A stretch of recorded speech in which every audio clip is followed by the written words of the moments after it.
نحمده ونصلي على رسوله الكريم اما بعد فاعوذ بالله من الشيطان الرجيم بسم الله الرحمن الرحيم رب اشرح لي صدري ويسر لي امري واحلل عقدة من لساني يفقهوا قولي۔ زبان کی حفاظت کی اہمیت۔ زبان کی حفاظت کرنے والے کے لیے خوشخبری۔ عن ثوبان رضی اللہ عنہ قال قال رسول اللہ صلی اللہ علیہ وسلم طوبى لمن ملک لسانہ ووسعہ بیتہ وبکا علی خطیئتہ۔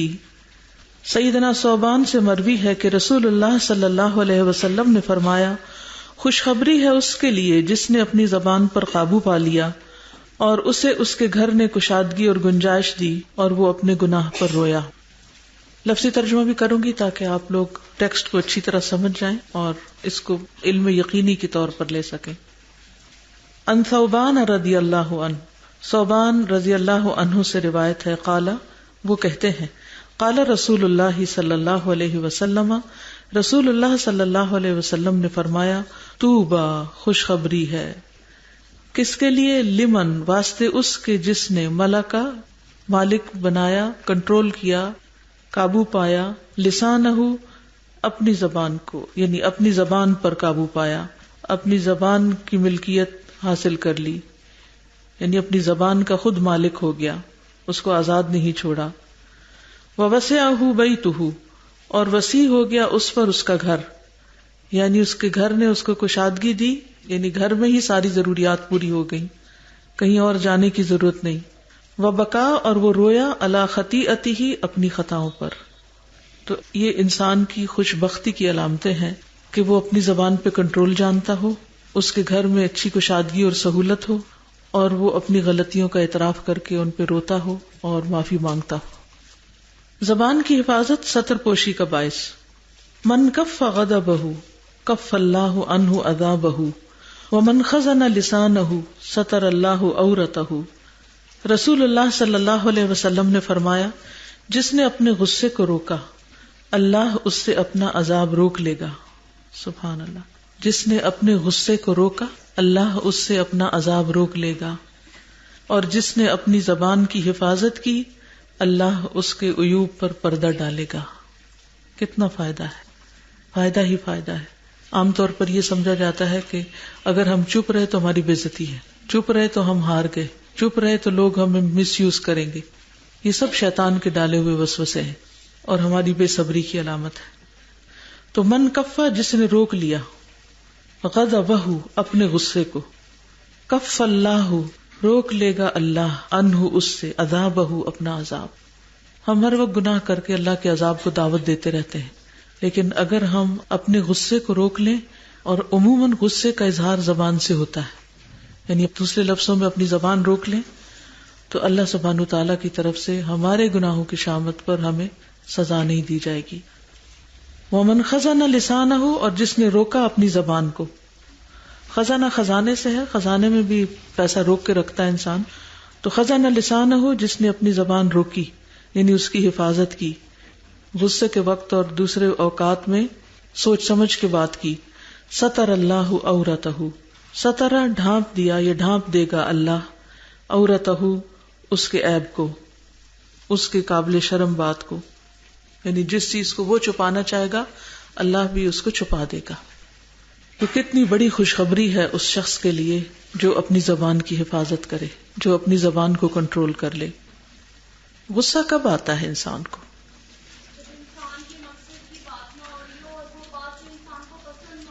جی، جب انسان کے پسند کے خلاف کوئی بات ہو رہی ہو، یا کوئی آپ کو اریٹیٹ کرے، کوئی آپ کی مخالفت کرے، کوئی آپ کو ٹونٹ کرے، کوئی آپ کو چھیڑے، آپ کی نقل اتارے، یا آپ کو جسمانی اذیت دے، تو اس وقت انسان کے اوپر لازم ہے کہ انسان سوچ سمجھ کر ریئیکٹ کرے، غصے میں نہ آئے۔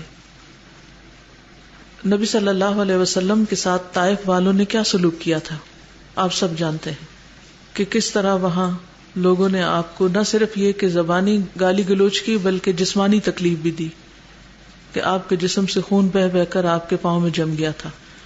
اور جب آپ آ کر ایک باغ میں پناہ لیتے ہیں تو جبریل علیہ السلام آپ کے پاس آتے ہیں اور آپ سے بدلے کی بات کرتے ہیں کہ اگر آپ کہیں تو میں 2 پہاڑوں کے درمیان ان کو پیس کے رکھ دوں، تو آپ کیا جواب دیتے ہیں؟ اس وقت اتنی تکلیف سہنے کے بعد کیا آپ کو غصہ نہیں ہوگا؟ ہمیں تو کوئی ایک چونٹی کاٹ دے، ایک زبان سے کچھ کہہ دے تو ہم چیخ اٹھتے ہیں، اور یہاں آپ دیکھیے کہ سنگ دلی کی انتہا ہے اور تکلیف کی انتہا ہے، تو آپ کا جواب کیا ہوتا ہے؟ بل ارجو ان یخرج من اصلابہم من یعبد اللہ وحدہ لا یشرک بہ شیئا، بل ارجو، بلکہ میں امید رکھتا ہوں، اس حال میں بھی آپ کتنے پازیٹیو ہیں، میں امید رکھتا ہوں ان یخرج من اصلابہم، کہ ان کی پشتوں میں سے نکلیں گے وہ لوگ من یعبد اللہ، جو عبادت کریں گے اللہ کی، وحدہ، اکیلے اسی کی، لا یشرک بہ شیئا، اس کے ساتھ کسی کو بھی شریک نہیں کریں گے۔ اتنے ظالموں کے لیے بھی ایسی خیر خواہی، غصے کا یہ جواب کیسا ہے؟ تو آپ دیکھیے کہ اس موقع پر نبی صلی اللہ علیہ وسلم کا جو ریئیکشن ہے کہ ان کی خیر خواہی کس درجے کی، کہ ان کی نسلوں تک کی خیر خواہی۔ پھر اسی طرح غزوہ طائف میں جب آپ سے کہا گیا یا رسول اللہ صلی اللہ علیہ وسلم ادعو علی ثقیف، کہ ثقیف کے خلاف بد دعا کیجیے، تو آپ صلی اللہ علیہ وسلم نے کیا کیا تھا؟ کسی کو جواب پتا ہے؟ جی، اللہ انہیں ہدایت دے، شابش، اللہم اہد ثقیفا وآتی بہم، اللہ ثقیف کو ہدایت دے اور انہیں لے آ۔ فتح مکہ کے موقع پر جب آپ مسجد حرام میں داخل ہوئے اور بت وغیرہ توڑ دیے، تو اس موقع پر مکہ والے ڈرے ہوئے تھے کہ اب ہمارے ساتھ نہ جانے کیا معاملہ ہوتا ہے، تو آپ نے کیا معاملہ کیا تھا؟ آپ نے ان کو وہی کہا تھا جو یوسف علیہ السلام نے اپنے بھائیوں سے کہا تھا، کیا؟ لا تثریب علیکم اليوم یغفر اللہ لنا اذهبوا فانتم الطلقاء۔ خیر کے علاوہ زبان کو بند رکھنا۔ عن البراء بن عازب قال جاء اعرابی الى النبی صلی اللہ علیہ وسلم فقال یا رسول اللہ علمنی عملا يدخلني الجنة فقال لئن كنت اقصرت الخطبة لقد عارضت المسألة عاتق النسمة وفك الرقبة والمنحة الوقوف والفيء على ذي الرحم الظالم فإن لم تطق ذلك فأطعم الجائع واسق الظمآن وأمر بالمعروف وانهى عن المنكر فإن لم تطق ذلك فكف لسانك إلا من الخير۔ سیدنا براء ابن عازب سے مروی ہے کہ نبی صلی اللہ علیہ وسلم کی خدمت میں ایک دیہاتی آیا اور کہنے لگا یا رسول اللہ مجھے کوئی ایسا عمل بتلا دیجئے جو مجھے جنت میں داخل کر دے، یعنی میں جنت میں جانا چاہتا ہوں۔ نبی صلی اللہ علیہ وسلم نے فرمایا بات تو تم نے مختصر کہی لیکن سوال بڑا لمبا چوڑا پوچھا ہے، تم اکیلے پورا غلام آزاد کر دو یا غلام کی آزادی میں تم اس کی مدد کرو، اور زیادہ دودھ دینے والی اونٹنی اور مال کا عطیہ ایسے رشتہ دار کو دو جو ظالم ہو، اگر تم میں اس کی طاقت نہ ہو تو بھوکے کو کھانا کھلا دو اور پیاسے کو پانی پلا دو، نیکی کا حکم دو اور برائی سے روکو، بس اگر یہ بھی نہ کر سکو تو اپنی زبان کو خیر کے علاوہ بند رکھو۔ ان البراء بن عازب، براء بن عازب سے روایت ہے، قالا کہتے ہیں جاء اعرابی، آیا ایک اعرابی بدو دیہاتی، الی النبی صلی اللہ علیہ وسلم، نبی صلی اللہ علیہ وسلم کے پاس۔ صحابہ کرام تو سوال کم کیا کرتے تھے اور وہ اس انتظار میں رہتے تھے کہ باہر سے کوئی شخص آئے اور وہ پوچھے تو ہمیں بھی کچھ علم حاصل ہو جائے۔ تو اس نے آ کے کہا فقال یا رسول اللہ، بولا اے اللہ کے رسول صلی اللہ علیہ وسلم، علمنی، سکھائیے مجھے، عملاً ایسا عمل، یدخلنی الجنت، جو داخل کر دے مجھے جنت میں، جنت میں لے جانے والا کوئی کام بتائیے کہ میں وہ کر سکوں۔ فقالا، تو فرمایا لئن کنت، البتہ اگر تو نے، اقصرتا مختصر کیا، قصر نماز ہوتی ہے نا، کم کرنا، مختصر کیا الخطبہ، بات کو، یعنی جو بات تم نے کہی وہ بہت چھوٹی ہے، لقد عارضت، البتہ تحقیق لمبا چوڑا کیا تم نے، یعنی عرض کہتے ہیں نا چوڑائی کو، المسئلہ سوال، یعنی اگرچہ، لئن کنت کو یوں ترجمہ کر لیں، اگرچہ مختصر کی تم نے بات لیکن لمبا چوڑا کیا سوال۔ جواب کیا ہے؟ جنت میں جانا چاہتے ہو تو عاتق النسمۃ، عاتق آزاد کر دو، النسمۃ جان کو، ایک جان آزاد کرو یعنی غلام آزاد کرو، وفک الرقبہ، اور گردن چھڑاؤ۔ نسمہ میں تو پوری جان ہے اور رقبہ میں گردن کی آزادی کے لیے یعنی تم اپنا حصہ ڈالو۔ والمنحۃ الوقوف، اور عطیہ دودھ دینے والی اونٹنی کا، منح کہتے ہیں عطیہ، وقوف دودھ دینے والی اونٹنی. والفیء، اور فے مال غنیمت کو کہتے ہیں نا جو جنگ کے بغیر ہاتھ آتا ہے، تو مراد یہاں مالی عطیہ ہے، یعنی مال کا تحفہ. علی ذی الرحم الظالم، اس رشتہ دار کو جو ظالم ہو، ظالم رشتہ دار کو مال کا تحفہ دو.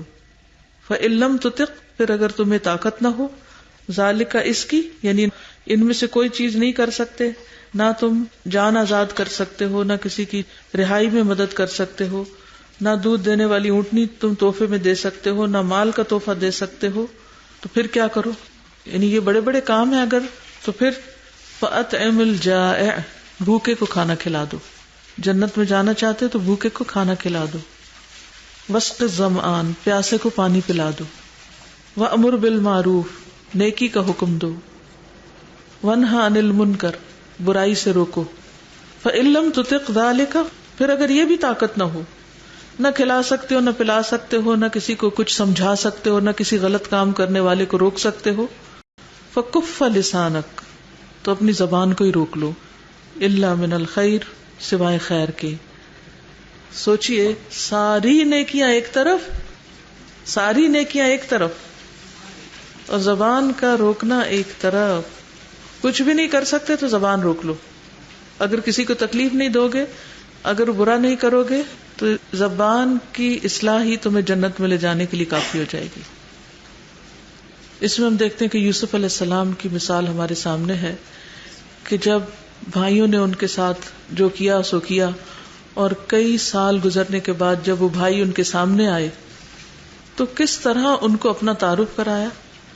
کسی قسم کی کوئی بات انہیں یاد نہیں کرائی، کوئی تان و تشنیع نہیں کی، کوئی انتقام نہیں لیا، بلکہ کہتے ہیں هل علمتم ما فعلتم بیوسف، کیا تم جانتے ہو جو تم نے یوسف کے ساتھ کیا تھا؟ وانتم جاہلون، اور تم جاہل تھے، لا علم تھے. یعنی اتنی بڑی بات، اور ساری زندگی پر وہ یہی سوچ سوچ کے ان کے اندر حوصلہ اور تسلی ہوگی کہ میرے بھائی ناسمجھ تھے، اس لیے انہوں نے میرے ساتھ یہ کیا. آج اگر ہمارے بہن بھائیوں میں سے کوئی ہمارے ساتھ زیادتی کر جائے تو کیا ہم اس کو یہ مارجن دیں گے کہ وہ ناسمجھ ہے، اس کو دین کا اتنا پتہ نہیں، وہ کچھ جانتا نہیں؟ هل علمتم، کیا مہذبانہ انداز ہے. وہ یہ بھی تو کہہ سکتے تھے تمہیں پتا ہے تم اس وقت کہاں کھڑے ہو، تمہیں پتا ہے تم نے کیسے کیسے کرتوت کیے، کیا کیا ظلم کیے. کچھ بھی نہیں کہا، اور اس بات کو دہرایا بھی نہیں اپنی زبان سے. یاد ہے تم نے یوسف کو کنویں میں پھینکا تھا، یہ بھی نہیں کہا. الفاظ کا انتخاب دیکھیے. هل علمتم ما فعلتم بیوسف، کچھ یاد ہے یوسف کے ساتھ کیا کیا تھا؟ کتنا دل گداز انداز ہے. وانتم جاہلون، خود ہی معذرت بھی پیش کر دی تاکہ محسوس نہ کریں. فکف لسانک الا من الخیر، خیر کی بات ہو، بھلائی کی بات ہو، فائدے کی بات ہو تو استعمال ضرور کرو، لیکن ورنہ خاموش رہو تو بہتر ہے. ایک اور حدیث میں ہے رحم اللہ عبدا قال فغنم او سکت فسلم. نبی صلی اللہ علیہ وسلم نے فرمایا اللہ اس بندے پر رحم کرے، یعنی نبی صلی اللہ علیہ وسلم کی دعا ہے اس شخص کے لیے. قال، جس نے کوئی بات کی، فغنم تو فائدہ مند بات کی، فائدہ پہنچایا غنیمت سے. او سکت یا خاموش رہا، فسلم تو سلامت رہا. بات کی تو فائدے کی اور نہیں کی چپ رہا تو ویسے ہی سلامت رہا. یعنی خاموشی سلامتی ہی سلامتی، خاموشی میں بھلائی ہی بھلائی. ایمان کے بعد کرنے کا کام. ان سفیان ان رجلا قال یا رسول اللہ اخبرنی امرا فی الاسلام لا اسأل عنہ احدا بعدک قال قل آمنت باللہ ثم استقم قال یا رسول اللہ فأی شیء اتقی قال فاشار بیدہ الی لسانہ. سیدنا سفیان سے مروی ہے کہ ایک آدمی نے عرض کیا یا رسول اللہ صلی اللہ علیہ وسلم، مجھے اسلام کے حوالے سے کوئی ایسی بات بتا دیجیے کہ مجھے آپ کے بعد کسی سے پوچھنے کی ضرورت ہی نہ رہے. آپ صلی اللہ علیہ وسلم نے فرمایا کہو میں اللہ پر ایمان لایا، پھر اس پر ثابت قدم رہو. اس نے کہا میں کس چیز سے بچوں؟ اس پر نبی صلی اللہ علیہ وسلم نے اپنی زبان کی طرف اشارہ کیا. لفظی ترجمہ دیکھیے.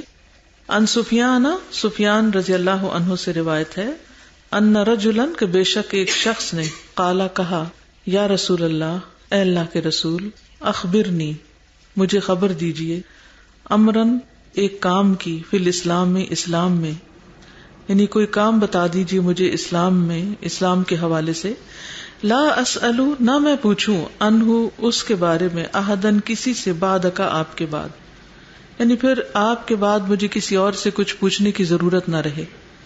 دوسرے لفظوں میں کہ مجھے کوئی عمل کی بات بتا دیجیے.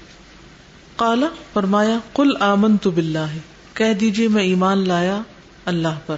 ثم استقم، پھر استقامت اختیار کرو، یعنی مومن ہی رہو، ایمان پر ہی رہو. قال یا رسول اللہ، بولا اے اللہ کے رسول صلی اللہ علیہ وسلم، فأی شیء اتقی، کس چیز سے میں بچوں، یعنی کرنے کا کام تو آپ نے بتا دی یہ کرو، اب نہ کرنے کا کام مجھے بتا دیجیے. قال فاشار بیدہ الی لسانہ، کہتے ہیں کہ آپ نے اشارہ کیا اپنے ہاتھ کے ساتھ اپنی زبان کی طرف. کیسے؟ اپنے ہاتھ کے ساتھ اپنی زبان کی طرف اشارہ کیا، اس سے بچ کے رہو. تو ان ساری حدیثوں سے کیا بات پتہ چل رہی؟ خاموشی زیادہ بہتر ہے، یعنی بولنا اس وقت بہتر ہے جب فائدہ مند ہو، ورنہ خاموشی بہتر ہے. جی استاذہ، پیچھے غصے کی بات ہوئی تو میرا مشاہدہ یہ ہے کہ غصہ، اور اکثر لوگ جب بہت اونچا بولتے ہیں اور چیختے چلاتے ہیں دوسروں پر، تو اکثر وہ ایسے موقعوں پر کرتے ہیں جب ان کے پاس دلیل نہیں ہوتی. جی، دلیل کے بغیر بات کرتے ہیں اور دوسرے کو دبانے کی کوشش کرتے ہیں غصے سے اور زور سے بول کے. بالکل. اور ان احادیث میں سے کسی حدیث کے حوالے سے کوئی بات کہنا چاہے؟ جی استاذہ، سبھی حدیث میں آ رہا ہے کہ آپ اپنی زبان کو روکیں، تو restrain this, it is the foundation of religion. تو جتنی بھی احادیث ہم نے ابھی تک پڑھی اس کا سمری ہے کہ اگر آپ اس کو ریسٹرین کرتے ہیں تو یہی تو ہمارے ریلیجن کا فاؤنڈیشن ہے، ورنہ تو کیا کرایا سب ضائع ہو جائے گا. ٹھیک ہے، گڈ. آگے چلتے ہیں. لمبی خاموشی لازم ہے. ایک حدیث میں ہے، علیک بحسن الخلق وطول الصمت فوالذی نفسی بیدہ ما عمل الخلائق بمثلها. نبی صلی اللہ علیہ وسلم نے فرمایا، تم پر اچھا اخلاق اور طویل خاموشی لازم ہے، اس ذات کی قسم جس کے ہاتھ میں میری جان ہے، مخلوقات نے کوئی ایسا عمل نہیں کیا جو ان دو نیکیوں کے برابر ہو. علیکا، تم پر لازم ہے، بحسن الخلق، اچھا اخلاق، وطول الصمت، اور لمبی خاموشی. فوالذی، پس قسم ہے اس ذات کی، نفسی بیدہ، میری جان اس کے ہاتھ میں ہے، یعنی اللہ کی قسم، ما عملا، نہیں عمل کیا، الخلائق، مخلوق نے، مخلوقات نے، جمع ہے خلق کی، بمثلہا، ان کے برابر، ان جیسا. کون سے دو عمل؟ حسن اخلاق اور لمبی خاموشی. یہ بہترین اعمال ہیں جو مخلوق نے کیے. قیامت کے دن سب سے بھاری نیکی جو ہے میزان کے اندر لوگوں کے ساتھ معاملہ کرنے میں، وہ اخلاق کی ہے، اور اللہ سبحانہ تعالیٰ کے ساتھ معاملہ کرنے میں توحید کی، لا الہ الا اللہ سب سے وزنی ہوگا. زبان لمبی قید کی محتاج ہے. ان عبداللہ ابن مسعود رضی اللہ عنہ قال، والذی لا الہ غیرہ ما علی ظہر الارض من شیء احوج الی طول سجن من لسان.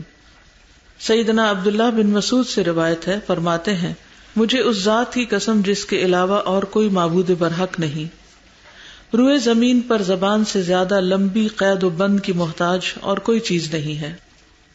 کسی کو قید کب کیا جاتا ہے؟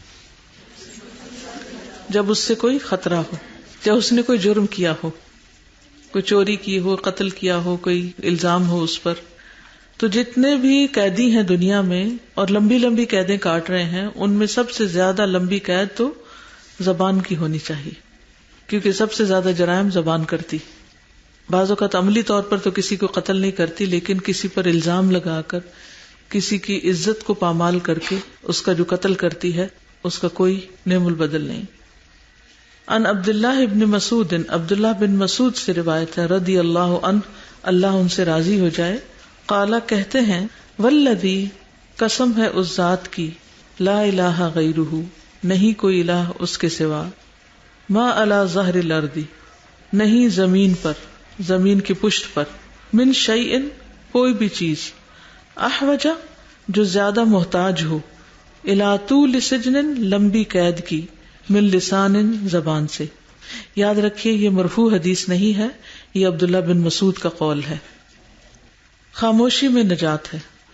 انک لن تزال سالما ما سکت فاذا تکلمت کتب لک او علیک. رسول اللہ صلی اللہ علیہ وسلم نے فرمایا جب تک تم خاموش رہو گے سلامت رہو گے، پھر جب تم بولو گے تو یا تمہارے حق میں لکھا جائے گا یا تمہارے خلاف لکھا جائے گا. انک بے شک تم لن تزال ہمیشہ رہو گے، سالمن سلامت، سلامت ہی رہو گے، ما سکت جب تک چپ رہو گے. پھر وہی بات کہ اگر زبان کنٹرول میں ہے تو سلامتی ہی سلامتی ہے. فاذا تکلمت پھر جب تم بات کرو گے، کتب لک او علیک یا تمہارے حق میں لکھی جائے گی بات یا تمہارے خلاف لکھی جائے گی.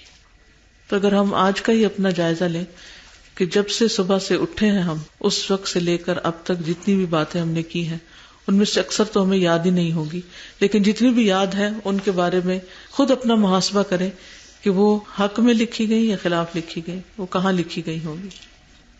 کیونکہ وہ کہیں تو لکھی جاتی ہوا میں تھوڑی اڑ جاتی.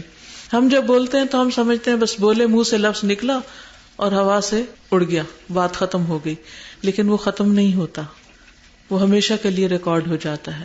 ما یلفظ من قول الا لدیہ رقیب عتید. پھر وہ سب کچھ جمع ہو رہا ہے اعمال نامے اکٹھے ہو رہے ہیں، ساری زندگی کے نام اعمال اکٹھے ہو کے پھر ان کا وزن ہوگا. اور اس وقت انسان کو ہوش آئے گی کہ جو کچھ اس نے کیا اس کی اصل حقیقت کیا تھی. ابھی تو ہم اپنے آپ کو بڑی تعویلیں بھی دے سکتے ہیں نا کہ یہ وجہ تھی، یہ مقصد تھا، میرا یہ مطلب نہیں تھا. کتنی دفعہ ہم بول کے کہتے ہیں میرا یہ مطلب نہیں تھا، اور بعض اوقات مطلب ہوتا ہے یا نہیں ہوتا، لیکن دوسرے کو مطمئن کرنے کے لیے ہم کچھ بھی کہہ دیتے ہیں، چاہے وہ بات ہمارے دل میں ہوتی ہے یا نہیں ہوتی، لیکن دوسرے کو یقین دہانی کرانے کی کوشش کرتے ہیں. تو ایسی صورت میں بھی ہمیں سوچ کے رکھنا چاہیے کہ اللہ سبحانہ وتعالیٰ سے کوئی بھی چیز چھپی ہوئی نہیں. ان اللہ لا یخفی علیہ شیء فی الارض ولا فی السماء. ویڈیو کے نیچے سبسکرائب کے بٹن پہ کلک کریں، بیل کے آئیکن پہ کلک کیجئے تاکہ ہر نئی ویڈیو کی نوٹیفیکیشن آپ کو مل جائے، اور تھمز اپ کا بٹن دبا کر اس ویڈیو کو لائک کریں.